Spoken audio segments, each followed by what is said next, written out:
हम लोग last video में फंडामेंटल ऑफ मैथमेटिक्स फर्स्ट जो है वो कंप्लीट कर चुके हैं, जिसमें हम लोगों ने अबाउट लॉगरिथम पढ़ा, लॉग इनइक्वालिटीज को सोल्व करना, लॉग इक्वेशंस को सोल्व करना, और उससे पहले हम लोगों ने सेट्स के बारे में पढ़ा। आज हम लोग अपना सेकंड टॉपिक स्टार्ट करेंगे जो है quadratic equation. Second topic 11th का वो है क्वाड्रेटिक इक्वेशन। तो क्वाड्रेटिक के बारे में सबसे पहले हम लोग कुछ जनरल डेफिनेशंस देख लेते हैं कि पॉलिनोमियल क्या होगा, इक्वेशंस क्या होते हैं, क्वाड्रेटिक क्या होता है, इन सब के बारे में हम लोग थोड़ा सा डिस्कस कर लेते हैं। तो सबसे पहले अगर हम लोग बात करें पॉलिनोमियल्स की, फर्स्ट डेफिनेशन जो अपना है वो है पॉलिनोमियल। हिंदी में हम लोग इसको बहुपद कहेंगे। तो पॉलिनोमियल क्या होता है कि ये एक अलजेब्राइक एक्सप्रेशन है जो इस फॉर्मेट में होना चाहिए, px equals to a0 x power n plus a1 x power n minus 1 plus a2 x power n minus 2 up to an। कोई भी अलजेब्राइक एक्सप्रेशन अगर इस फॉर्मेट में है जिसमें n जो ये पावर हम लोग देख रहे हैं, ये पावर होल नंबर यानी पूर्ण संख्या होनी चाहिए।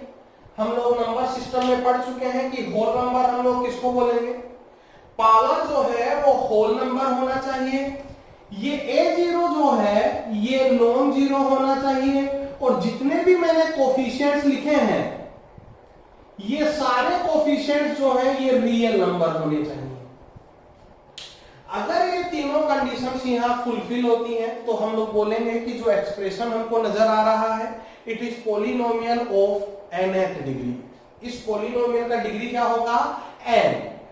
डिग्री से मेरा मतलब है हाईएस्ट पावर ऑफ वेरिएबल। यहां हम लोग जो वेरिएबल है वो x यूज कर रहे हैं। देखो it is polynomial of x, यहां वेरिएबल x है। जनरली हम लोग वेरिएबल को x यूज करते हैं। It may be y, z और a, p, q, कुछ भी ये हो सकता है, लेकिन जनरली हम लोग जो पॉलिनोमियल होता है, पॉलिनोमियल या इक्वेशन जो होता है उसमें वेरिएबल क्या यूज करते हैं, x। तो जो वेरिएबल x का हाईएस्ट पावर होगा वो होता है डिग्री ऑफ पॉलिनोमियल। जो वेरिएबल का हाईएस्ट पावर होगा वो क्या होता है, डिग्री ऑफ पॉलिनोमियल। तो ये n डिग्री का पॉलिनोमियल तब होगा जब n a0 0 नहीं हो, पावर जो है वेरिएबल्स की वो हमेशा क्या होनी चाहिए, होल नंबर, और जो ये कोफिशिएंट्स हैं ये कैसे होने चाहिए, लीनियर।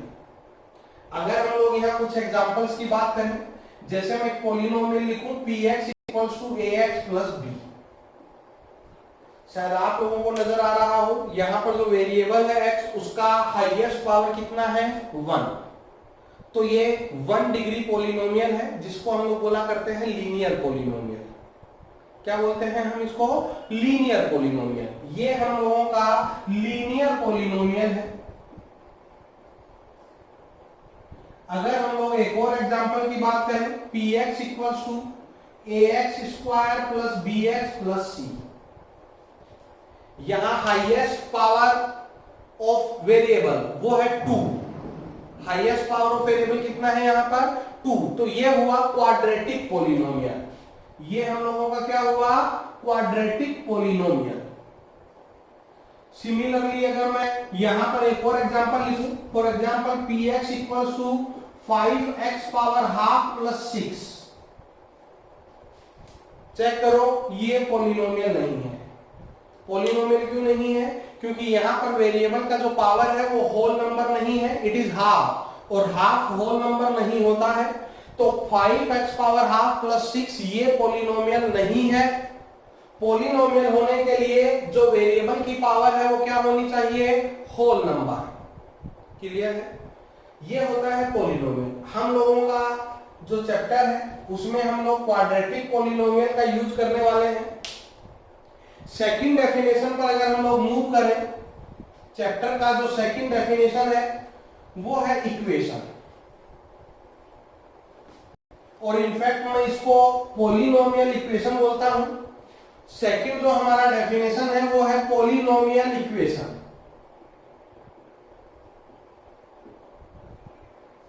तो अगर हम लोग पॉलिनोमियल इक्वेशन का बात करें तो सपोज करो कोई भी मेरे पास टू पॉलिनोमियल्स हैं, एक है p1x और दूसरा है p2x। दोनों का डिग्री सेम भी हो सकता है और डिफरेंट भी हो सकता है। तो अगर हम लोग इन टू पॉलिनोमियल्स को आपस में इक्वेट कर दें और हम किसी एक पॉलिनोमियल को जीरो के साथ इक्वेट कर दें, क्या किया हम लोगों ने कि या तो हम कोई भी दो डिफरेंट पॉलिनोमियल्स को आपस में इक्वेट कर दें या फिर हम किसी एक पॉलिनोमियल को जीरो के साथ इक्वेट कर दें। तो जो ये एक्सप्रेशन हमको मिलने लगा, इस एक्सप्रेशन को हम लोग बोला करते हैं इक्वेशन। जो ये एक्सप्रेशन हमको मिल रहा है, इस एक्सप्रेशन को हम लोग क्या बोला करेंगे, इक्वेशन। फॉर एग्जाम्पल, अगर मैं लीनियर पॉलिनोमियल को जीरो के साथ इक्वेट करूं तो हम लोग इसको बोलेंगे लीनियर इक्वेशन। हिंदी में हम इसको कहेंगे रेखिक समीकरण। लीनियर पॉलिनोमियल को मैंने जीरो के साथ इक्वेट किया तो हमने इसको क्या बोला, लीनियर इक्वेशन। सिमिलरली अगर हम क्वाड्रेटिक पॉलिनोमियल को जीरो के साथ इक्वेट कर दें तो ये हमारा होगा क्वाड्रेटिक इक्वेशन, जो हम लोगों का चैप्टर भी है।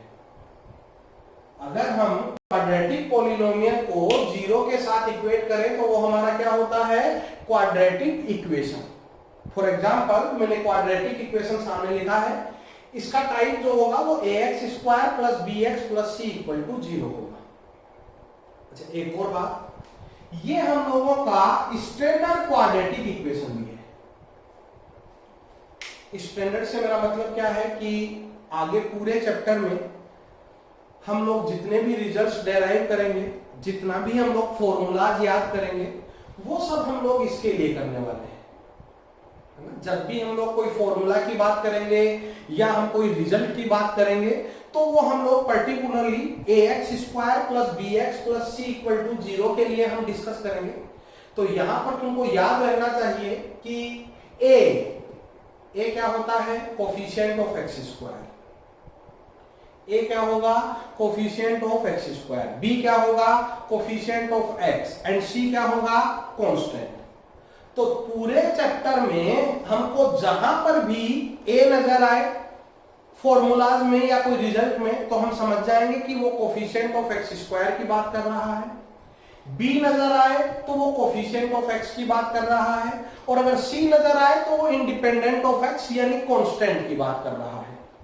क्लियर है सब लोगों को? तो इक्वेशंस के लिए हमें ऐसा नहीं है कि हमें दो पॉलिनोमियल ही कंपेयर करने होते हैं, हम किसी भी फंक्शन को दूसरे से कंपेयर कर सकते हैं।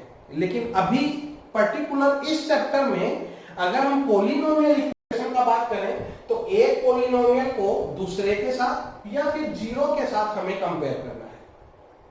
ठीक है, चलो अब हम लोग बढ़ते हैं। नेक्स्ट हमारा डेफिनेशन है और वो है roots. Third definition of this chapter, और वो थर्ड डेफिनेशन हम लोगों का होता है रूट्स। बहुत ही इंपॉर्टेंट डेफिनेशन है, हम लोग इसका बहुत ज्यादा फ्रीक्वेंटली यूज करते हैं। तो रूट्स जो होता है वो वैल्यूज ऑफ वेरिएबल्स होता है। सबसे पहली बात कि जो रूट्स होता है वो किसकी वैल्यूज होती हैं, वेरिएबल्स की। और जनरली हम लोग वेरिएबल क्या यूज किया करते हैं, x। जो वेरिएबल होता है जनरली हम लोग क्या यूज करते हैं, x। तो सबसे पहली बात हमको ये ध्यान होना चाहिए कि जो रूट्स होंगे वो वैल्यूज ऑफ क्या होंगे, वेरिएबल्स। और ये वो वैल्यूज होंगी विच सेटिस्फाई द गिवन इक्वेशन।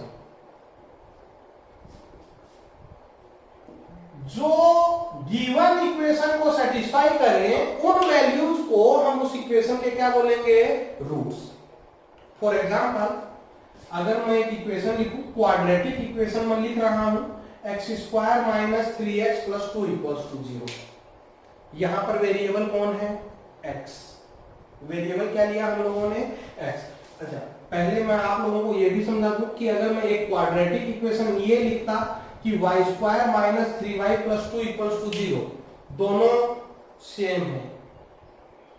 यहां पर वेरिएबल x है, यहां वेरिएबल क्या है, y, लेकिन दोनों की जो प्रॉपर्टीज होंगी दोनों का जो नेचर होगा वो एकदम सेम होगा। मतलब अगर हम वेरिएबल चेंज करें तो इक्वेशन के नेचर में कोई भी डिफरेंस नहीं आएगा, है ना, वो सेम रहेगा। तो यहां वेरिएबल x है, मतलब यहां जो रूट्स होंगे वो वैल्यूज ऑफ क्या होंगे, x। यहां वेरिएबल y है, तो इस केस में जो रूट्स होंगे वो वैल्यूज ऑफ क्या होंगे, y। तो जैसे फॉर एग्जांपल मैं यहां x इक्वल टू 0 पुट करता हूं, मैंने लेफ्ट साइड में 0 पुट किया, तो 0 पुट किया तो हमको लेफ्ट साइड का वैल्यू 2 मिला which is not equals to 0। मतलब 0 इसको सेटिस्फाई नहीं कर रहा है, ये इसका रूट नहीं होगा। ठीक है, 0x इक्वल टू 0 जब हमने इक्वेशन में पुट किया तो वो उसको सेटिस्फाई नहीं कर रहा है, इट मींस वो उसका रूट नहीं है। हम लोगों ने यहां x इक्वल टू 1 पुट किया, देखो जैसे मैंने 1 पुट किया ये हुआ 1 minus 3 plus 2 0 equals to RHS। मतलब x इक्वल टू 1 इसको सेटिस्फाई कर रहा है। और अभी अभी हम लोगों ने पढ़ा कि वेरिएबल का जो भी वैल्यू सेटिस्फाई करे वो क्या होता है, रूट। इट मींस इस क्वाड्रेटिक का एक रूट कौन हुआ, x इक्वल टू 1। इस क्वाड्रेटिक का एक रूट कौन हुआ, बोलो जरा, x इक्वल्स टू 1। तो हम लोगों को याद रहना चाहिए कि रूट्स जो होते हैं, पहली बात वो वैल्यूज ऑफ वेरिएबल्स होंगे, यानी जो भी चर राशि हम इक्वेशन में यूज कर रहे हैं उसकी वैल्यूज होंगी। और दूसरी बात वो ऐसी वैल्यूज होंगी जो इक्वेशन को क्या कर रहे हैं, सेटिस्फाई। इक्वेशन को क्या करनी चाहिए, वो सेटिस्फाई करनी चाहिए। देखो हम लोग इस पर एक बहुत ही अच्छा एग्जांपल करते हैं जो प्रीवियस ईयर जेई में हम लोगों से 2 बार पूछा जा चुका है।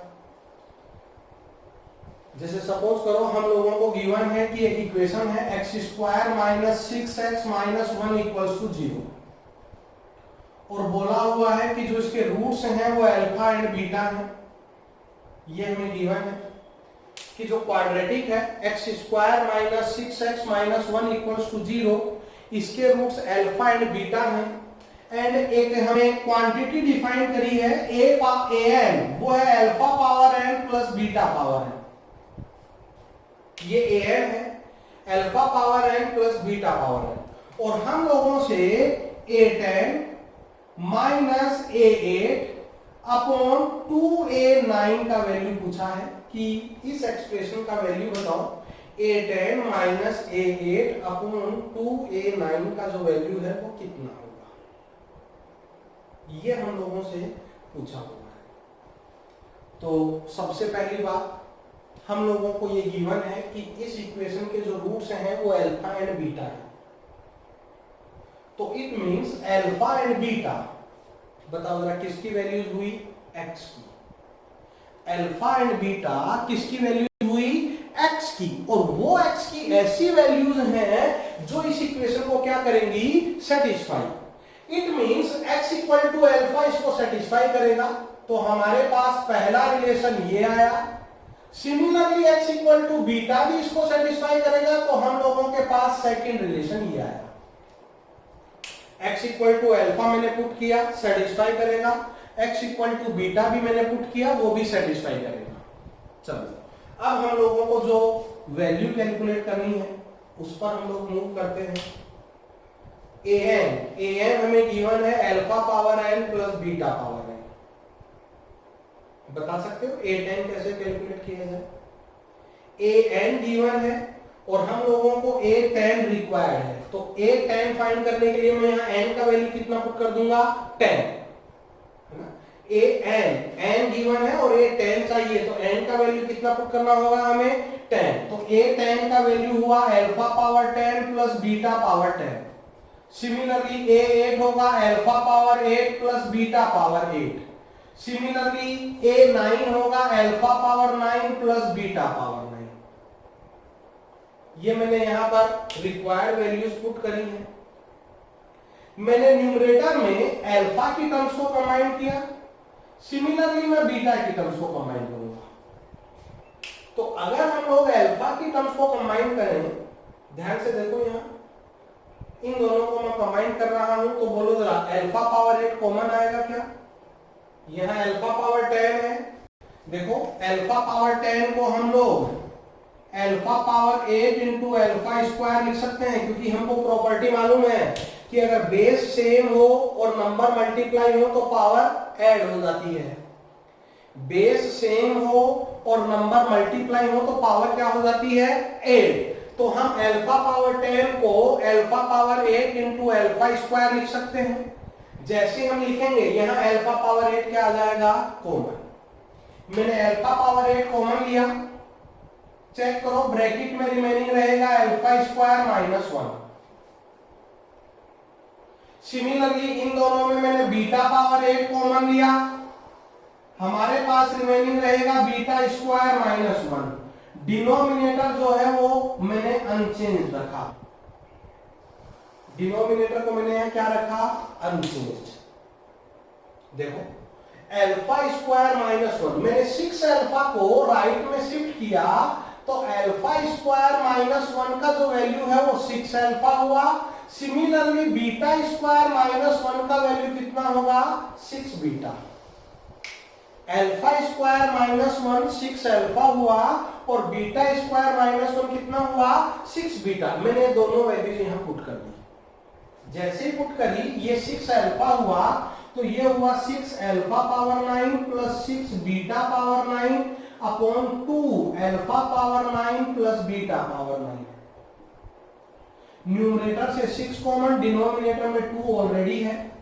न्यूमरेटर से 6 कॉमन लिया तो हमें रिमेनिंग मिला alpha power 9 plus beta power 9 जो कैंसिल हो जाएगा। तो 6/2 कितना आएगा? 3। तो जो रिक्वायर्ड एक्सप्रेशन था उस रिक्वायर्ड एक्सप्रेशन का वैल्यू जो है वो कितना होगा? 3 होगा। जेई में हमसे 2 बार ये क्वेश्चन पूछा जा चुका है। यहां हमने रूट्स का बहुत अच्छे तरीके से यूज किया। तो याद रहना चाहिए कि जो रूट्स होते हैं, रूट्स वो वैल्यूज ऑफ वेरिएबल्स होंगे जो उस इक्वेशन को सेटिस्फाई करें। तो जैसे यहां रूट्स अल्फा एंड बीटा थे तो इट मींस वो x की वैल्यूज थी जो इक्वेशन को क्या करेगी? सेटिस्फाई। और उसके बाद मैंने इस प्रॉब्लम को कंप्लीट कर दिया है। क्लियर है? चलो अच्छा, हमारे पास हम लोगों के पास रूट्स के लिए एक प्रॉपर नोट होता है जिसका हम लोग प्रूफ करेंगे जब हम लोग ग्राफ ड्रॉ करना सीखेंगे। तो हमारे पास नोट क्या है वो मैं बता देता हूं कि कोई भी पॉलिनोमियल इक्वेशन हो, पॉलिनोमियल इक्वेशन ध्यान रहे जो मैं नोट बोल रहा हूं ये ओनली फॉर पॉलिनोमियल इक्वेशन है। कोई भी पॉलिनोमियल इक्वेशन हो, इसमें जो टोटल नंबर ऑफ रूट्स होगा, टोटल नंबर ऑफ रूट्स वो ऑलवेज इक्वल्स टू होगा degree of polynomial. Total number of roots जो होता है वो ऑलवेज इक्वल्स टू क्या होता है? Degree of polynomial. अच्छा, मेरा यहाँ टोटल नंबर से क्या मतलब है? टोटल नंबर से मेरा मतलब है कि मे बी पॉसिबल वो रियल हो, इमेजिनरी हो, इक्वल हो, अनइक्वल हो और एटसेट्रा। लेकिन ये कंफर्म है कि पॉलिनोमियल इक्वेशन का जितना डिग्री है उतना उसका टोटल नंबर ऑफ रूट्स होगा। टोटल नंबर ऑफ रूट्स, मैं रियल रूट्स की बात नहीं कर रहा हूं, टोटल नंबर ऑफ रूट्स उतना होगा। इट मींस अगर लीनियर इक्वेशन है तो नंबर ऑफ रूट्स कितने होंगे? 1। क्वाड्रेटिक है तो नंबर ऑफ रूट्स कितने होंगे? 2। क्यूबिक अगर होता, क्यूबिक का मतलब डिग्री 3 अगर होता तो टोटल नंबर ऑफ रूट्स कितने होते? 3। मे बी पॉसिबल कि उनमें से कुछ रियल होते हैं, कुछ इमेजिनरी होते हैं, इक्वल होते हैं, अनइक्वल होते हैं, रैशनल, इरैशनल, कुछ भी पॉसिबल है। लेकिन क्यूबिक के केस में टोटल नंबर ऑफ रूट्स कितने होते हैं? 3। तो क्वाड्रेटिक के अगर हम लोग बात करें, क्योंकि हम लोग क्वाड्रेटिक इक्वेशन चैप्टर पढ़ रहे हैं, तो अगर हम क्वाड्रेटिक की बात करें तो क्वाड्रेटिक के केस में total number of roots always कितने होंगे? 2। जैसे हम लोग थोड़ा सा एनालिसिस करते हैं। मैंने क्वाड्रेटिक इक्वेशन लिखा, क्वाड्रेटिक इक्वेशन है ax square plus bx plus c equals to 0। ये हम लोगों का क्वाड्रेटिक है। मैंने एज्यूम किया कि इसके जो रूट्स हैं वो अल्फा एंड बीटा, दो रूट्स हैं, क्वाड्रेटिक है तो दो रूट्स होंगे अल्फा एंड बीटा। मैं यहां पर एक टेबल ड्रॉ कर रहा हूं। Condition, equation name and number of defined roots. ध्यान रखना यहां मैं डिफाइंड वर्ड यूज कर रहा हूं। Number of defined roots.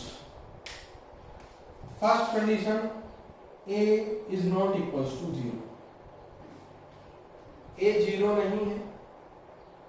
a 0 नहीं है तो इक्वेशन का नेम हुआ quadratic equation. Number of defined roots कितने होंगे? 2। Second case, a equals to 0 but b not equals to 0। अगर a का वैल्यू 0 हुआ तो हमारे पास जो डिग्री बचा, डिग्री ऑफ इक्वेशन कितना बचा? 1। इसलिए हम लोग इसका नाम देंगे लीनियर इक्वेशन। और अगर ये लीनियर इक्वेशन हुआ तो नंबर ऑफ डिफाइंड रूट्स कितना होगा? 1। देखो यहां गड़बड़ हो गई, क्योंकि जब हमने अभी अभी नोट पढ़ा कि टोटल नंबर ऑफ रूट्स वो डिग्री ऑफ इक्वेशन के बराबर होंगे, वहां हमने कोई भी कंडीशन नहीं पढ़ी। इट मीन्स कि कुछ भी हो, टोटल नंबर ऑफ रूट्स जो हैं वो always equals two degree of equation के बराबर होंगे। तो जब हमने ये कंडीशन बनाई तो यहां पर भी टोटल नंबर ऑफ रूट्स कितने होने चाहिए थे? 2। देखो अभी भी 2 ही है, लेकिन उन 2 में से एक रूट तो कैसा है? डिफाइंड। और दूसरा रूट कैसा होगा? अनडिफाइंड यानी इनफाइनाइट। मैं प्रूव करके दिखाता हूं। जैसे सपोज करो ये हम लोगों का क्वाड्रेटिक इक्वेशन है, ax square plus bx plus c equals to 0। मैंने यहां से जो है वो x स्क्वायर कॉमन लिया। जब मैं यहां x स्क्वायर कॉमन लूंगा तो हमारे पास रिमेनिंग रहा a plus b by x plus c by x square equal to 0। a हमें 0 गिवन है तो b by x plus c by x square वो हुआ 0। यहां मैंने 1 बाई एक्स कॉमन लिया तो b plus c by x equals to 0। Means either 1 by x equal to 0 और b plus c by x equal to 0। अगर हम इस इक्वेशन को सोल्व करें तो x का वैल्यू आएगा माइनस c बाई बी, जो हमारा डिफाइंड रूट है। आप डायरेक्टली यहां a को 0 रख के देखो, x का value minus c by B ही आ रहा है, which is our defined root. और अगर हम लोग इस इक्वेशन को सॉल्व करें तो हमें अनडिफाइंड रूट यानी इनफाइनाइट मिलेगा। तो जब हमने ये केस बनाया तो इस केस में भी टोटल नंबर ऑफ रूट्स 2 ही हैं, लेकिन एक डिफाइंड है और एक अनडिफाइंड है। इसीलिए मैंने यहां डिफाइंड वर्ड यूज किया है। तो हमें ये बात रिवर्स भी याद होनी चाहिए कि कोई भी क्वाड्रेटिक का अगर एक अनडिफाइंड रूट है तो a 0 होगा लेकिन b नॉन 0 होगा। अगर कोई भी क्वाड्रेटिक का एक अनडिफाइंड रूट है तो a का वैल्यू, a कौन होता है? Coefficient of x square. a कौन होता है? Coefficient of x square. वो तो 0 होगा, लेकिन b जो है वो कैसा होगा? नॉन 0। प्रूफ सामने है, ठीक है। सिमिलरली अगर हम लोग थर्ड केस पे मूव करें, थर्ड केस पे, तो थर्ड केस में a 0 है, b भी 0 है, लेकिन c 0 नहीं है। ये देखो a भी 0, b भी 0, तो यहां हमें c 0 मिलना चाहिए था, जबकि यहां c नॉन 0 है। तो ये हमारा कॉन्ट्राडिक्शन का पोजीशन है। मतलब ऐसा कभी भी डायरेक्टली पॉसिबल नहीं होगा। तो नंबर ऑफ डिफाइंड रूट्स क्या होंगे? 0। इट मींस दोनों रूट जो है वो अनडिफाइंड है। तो अगर एक रूट अनडिफाइंड हो तो a 0 होगा, b नॉन 0 होगा। अगर दोनों रूट अनडिफाइंड हो तो a and b both are 0 but c is non 0। Clear है? एंड लास्ट कंडीशन, अगर a भी 0 हो, b भी 0 हो, c भी 0 हो। देखो मैंने यहां a को भी 0 पुट किया, b को भी 0 पुट किया, c को भी 0 पुट किया। देखो हमें ये 0 के इक्वल मिलने लगा, मतलब हम x का कोई भी वैल्यू पुट करें ये इसको सेटिस्फाई करेगा। तो यहां पर इस केस में infinite roots are possible. Every value of x is a root of this equation. a भी 0 है, b भी 0 है, c भी 0 है। इस केस में every value of x is a root of this equation. x का कोई भी वैल्यू पुट करो वो इसको सेटिस्फाई करेगा। इसको हम लोग बोला करते हैं आइडेंटिटी। हिंदी में हम इसको कहते हैं सर्वसम्मिका। आइडेंटिटी यानी विच इज ऑलवेज ट्रू, जो हमेशा ट्रू हो चाहे तुम कोई भी वैल्यू पुट करो। तो आइडेंटिटी होने के लिए ए बी एंड सी सबका 0 होना नेसेसरी है। क्लियर है सब लोगों को? आइडेंटिटी होने के लिए ए बी और सी सबका क्या होना नेसेसरी है? 0। या फिर हम ये प्रूव कर दें कि क्वाड्रेटिक के नंबर ऑफ रूट्स कितने हैं? इनफाइनाइट, या मोर देन 2, 3, एटलीस्ट 3। तो आइडेंटिटी के लिए हम लोगों के पास 2 कंडीशंस हैं। या तो हम लोग A B and C check करें, वो 0 होना चाहिए तीनों एक साथ, या फिर हम ये प्रूव कर दें कि quadratic equation has at least 3 root. तो उस केस में इक्वेशन आइडेंटिटी बन जाएगी, और आइडेंटिटी बनने का मतलब उसके नंबर ऑफ रियल रूट्स कितने होंगे? नंबर ऑफ रूट्स कितने होंगे? इनफाइनाइट। तो ये टेबल हम लोगों को एकदम लर्न होना चाहिए। मैं सेकेंड, थर्ड और फोर्थ पर बेस्ड रिजल्ट दोबारा से बोल देता हूं। अगर क्वाड्रेटिक का एक रूट अनडिफाइंड है, ओनली 1, तो a 0 होना चाहिए बट b नॉन 0 होना चाहिए। अगर उसके बोथ रूट्स अनडिफाइंड है तो a and b both are 0 but c is non 0। और अगर वो आइडेंटिटी है या वो इनफाइनाइट रूट्स रखती है तो a b एंड c तीनों के तीनों क्या होने चाहिए? 0 होने चाहिए। इस पर बेस्ड हम लोग प्रॉब्लम करते हैं 2-3। जैसे सपोज करो हम लोगों को क्वाड्रेटिक इक्वेशन गिवन है,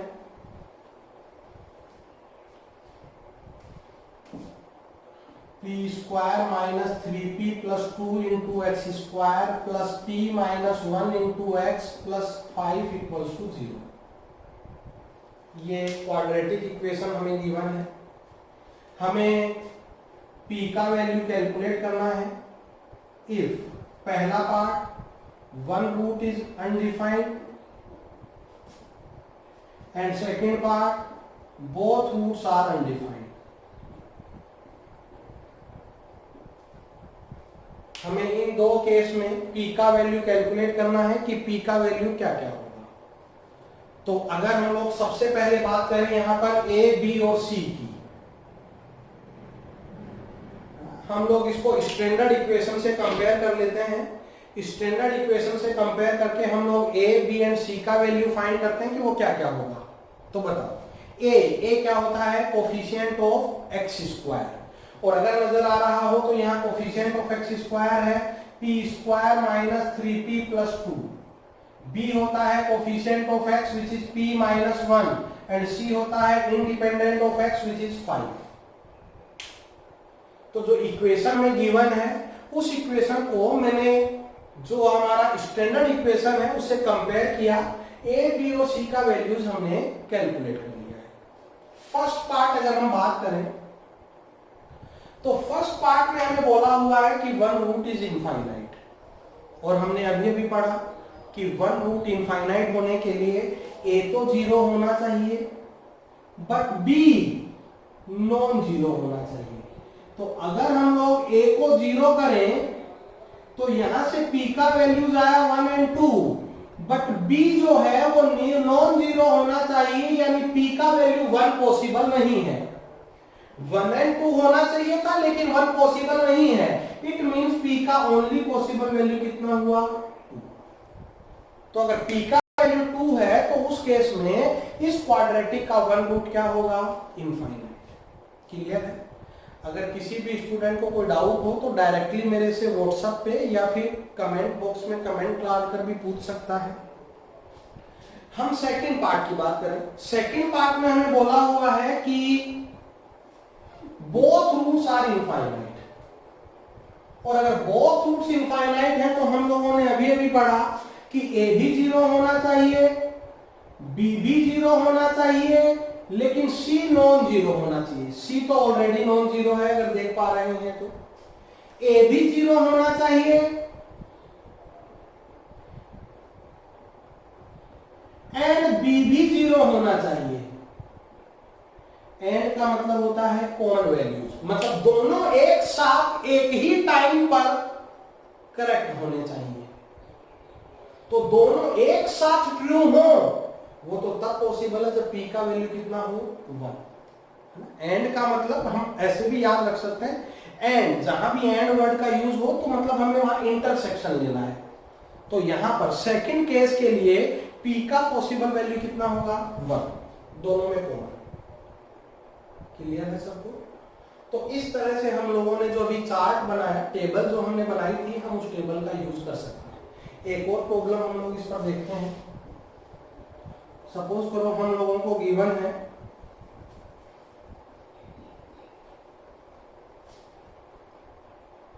वन मिनट,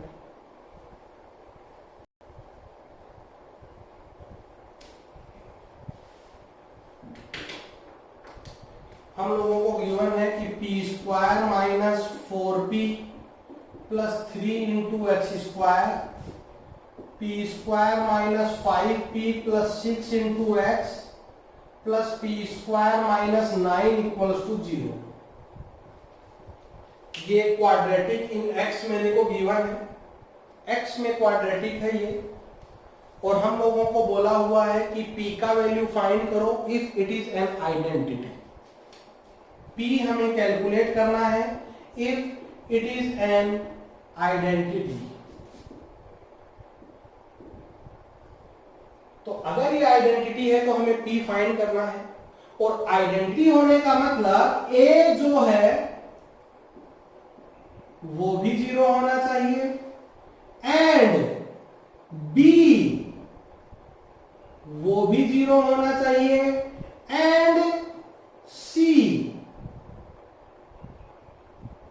वो भी 0 होना चाहिए। आइडेंटिटी होने का मतलब a, b एंड c जो तीनों हैं वो एक ही टाइम पर एक साथ 0 होना कंपलसरी है। अगर हम यहां से सोल्व करें तो p का पॉसिबल वैल्यूज आएंगे 1 एंड 3, यहां से p के पॉसिबल वैल्यूज आएंगे 2 एंड 3, यहां से p के पॉसिबल वैल्यूज आएंगे 3 एंड माइनस 3। लेकिन यहाँ एंड वर्ड है, तीनों एक साथ कंप्लीट होने चाहिए, तो हमें कॉमन वैल्यू सेलेक्ट करना। कॉमन वैल्यू कितना है? p equals to 3। तो आइडेंटिटी होने के लिए p इक्वल्स टू क्या होना चाहिए? 3 होना चाहिए। ठीक है, ये था आज का हमारा first lecture on quadratic equation, जिसमें हम लोगों ने रूट्स का डेफिनेशन पढ़ा जो बहुत इंपॉर्टेंट है। उसके बाद हम लोगों ने टेबल बनाया जिसमें हम लोगों ने कुछ नोट पढ़े। वन अनडिफाइंड रूट के लिए क्या कंडीशन होगा, बोथ रूट्स आर अनडिफाइंड के लिए क्या होगा, इनफाइनाइट रूट्स या आइडेंटिटी के लिए क्या होगा। ठीक है, कल हम लोग पढ़ेंगे रूट्स एंड कोफिशिएंट्स, जो एबीसी है, रूट्स एंड कोफिशिएंट्स में रिलेशन, जो हम लोगों ने 10th में ऑलरेडी पढ़ा हुआ है। ठीक है, तो अगर वीडियो पसंद आया हो तो लाइक करें, चैनल को सब्सक्राइब करें और फ्रेंड्स में भी शेयर करें ताकि मैक्सिमम स्टूडेंट्स इसका बेनिफिट उठा सकें। और कल तक के लिए आप लोग रेगुलर स्टडी करें और बेस्ट ऑफ लक। कल मिलते हैं।